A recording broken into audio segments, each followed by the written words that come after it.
In this video I'm going to talk to you about how to warm up before a handstand session so you can practice more safely, reduce the risk of injury and get more out of your training sessions. Stick around. In this video I'm going to walk you through how to warm up and prepare your body and why it's important to do before a training session. Then I'm going to share with you an amazing, quick and effective 6-minute warm-up routine you can do that requires no equipment. Here's how this video will help you. You'll learn how to keep your wrists strong and healthy so you can reduce the risk of injury and train more safely. Get a better understanding of why warming up is important and how it can improve your performance so you can get more out of your training. Before we get into the warm-up routine, I'm quickly going to talk to you about what happens in your body when you warm up and how it will benefit your training. Warming up will increase blood flow, which in turn is going to supply your muscles with more oxygen, meaning more energy to be produced. Another thing that happens is that when you warm up, your muscles contract more easily, which is really important when you learn to balance. So by taking a few minutes to warm up, you'll be improving both your performance and efficiency. And the more quality time you can accumulate on two hands, the faster you're going to learn the handstand. The most important reason is by keeping your muscles warm, you'll be reducing the risk of injuries such as strains, while also help you avoid overuse in the long run. Now that you have a better understanding of why warming up is important and how it can support your training, let me show you one of my favorite warm-up routines that only takes 6 minutes. We start by warming up the spine, which is the foundation of the body in a way. The spine moves in a few different directions, and we're going to start by rolling forward. Try folding over one vertebra at a time and coming up in the same way.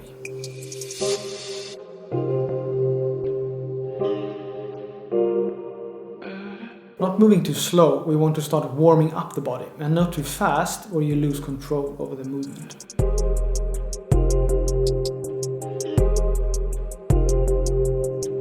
Perform 10 repetitions.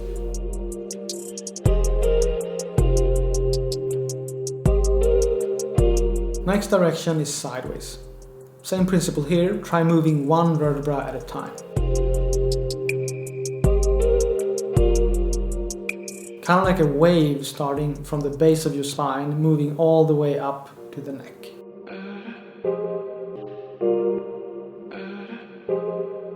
Perform 10 repetitions of this exercise on each side. Next up are some spine circles.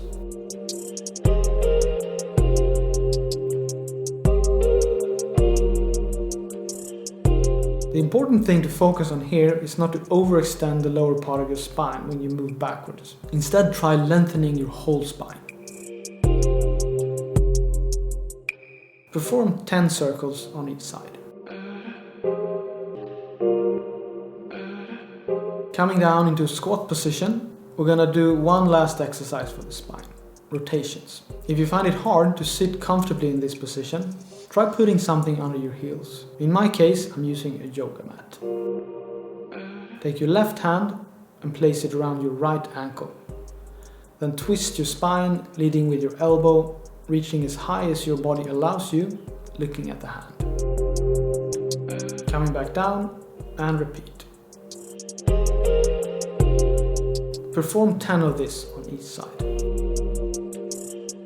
Coming back up into a standing position, we're gonna warm up the shoulders. Start by facing the palm of your hands forward. This will help warming up some small but very important shoulder stabilizing muscles. Moving at a quick pace without swinging, keeping control throughout the motion. Perform 15 circles both ways.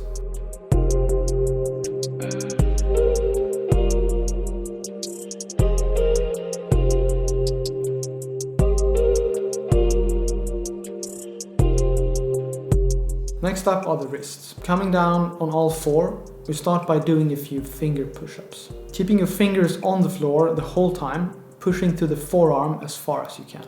You might feel a stretch in the hands and fingers. This is fine as long as there's no pain.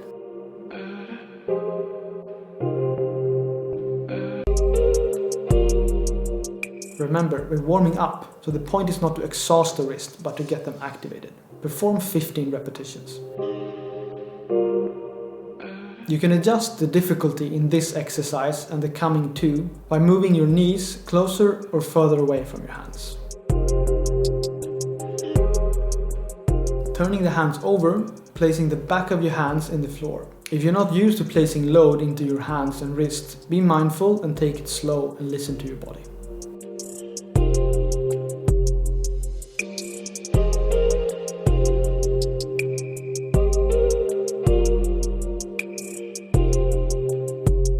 If you find it uncomfortable resting in this position, you can try bending a little bit at the elbows. Perform 15 repetitions of this exercise.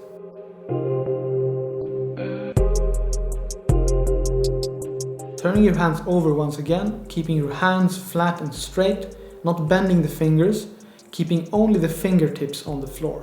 This will activate different parts of your forearm than the first exercise we did. Perform 15 repetitions. Next, we'll start mobilizing the wrists. Place your hands flat, finger pointing outwards, spreading the hands. Going round in circles, starting small and slowly making the circle bigger. Remember, you don't want to feel pain. If you find an area a bit painful, try making the circle smaller. Then after a few laps, slowly increasing the size again and see if the pain's still there. Perform 20 circles each way.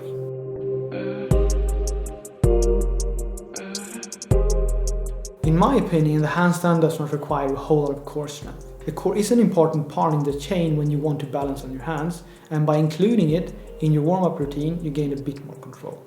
So coming down to the floor again, we're going to start warming up and activating the core musculature. Start on your back, we're going to hold what is called a hollow body position. Start by lifting your legs until you feel your lower back being flat on the floor. If you find this too hard to hold, you can adjust the difficulty by changing position of the arms or bending at the knees, while still keeping the back flat on the floor.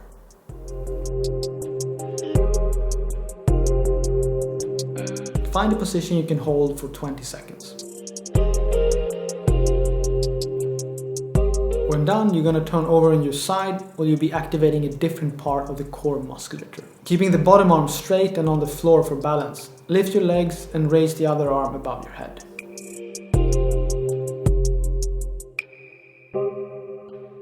Here you can also adjust the difficulty by changing position of the top arm or bending at the knees.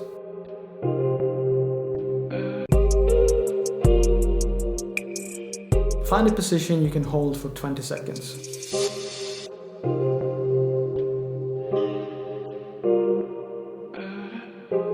Perform this exercise on both sides. Coming onto your stomach, lastly for the core, we're gonna start targeting the back muscles. Lying flat, start by lifting the legs and raising the arms. Here you can also adjust the difficulty by bending the knees and changing position of the arms.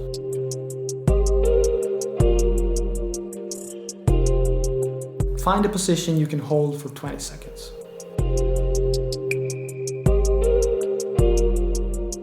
For the last exercise, we're going to do what is called a pike push-up. This is an excellent exercise for building strength and awareness in the handstand position, but it's also great for warming up. Getting on all fours, start by moving your knees all the way up to your forearms. Pressing through the floor away from your shoulders. At the top, you want to straighten your legs and keep pushing through your shoulders, getting as high as possible.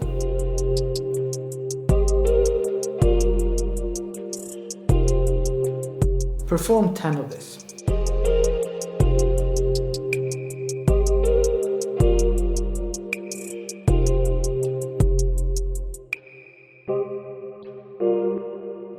Keeping to the essentials without wasting time, the great thing about this routine is that it requires no equipment and can be done anywhere. Try it out for yourself and see how it feels. Now that I've shown you how to warm up, the importance and benefits from it, so you can train safer, get more out of your training and reduce the risk of getting injured. You want to start combining it with a few other key components that will really take your handstand practice to the next level.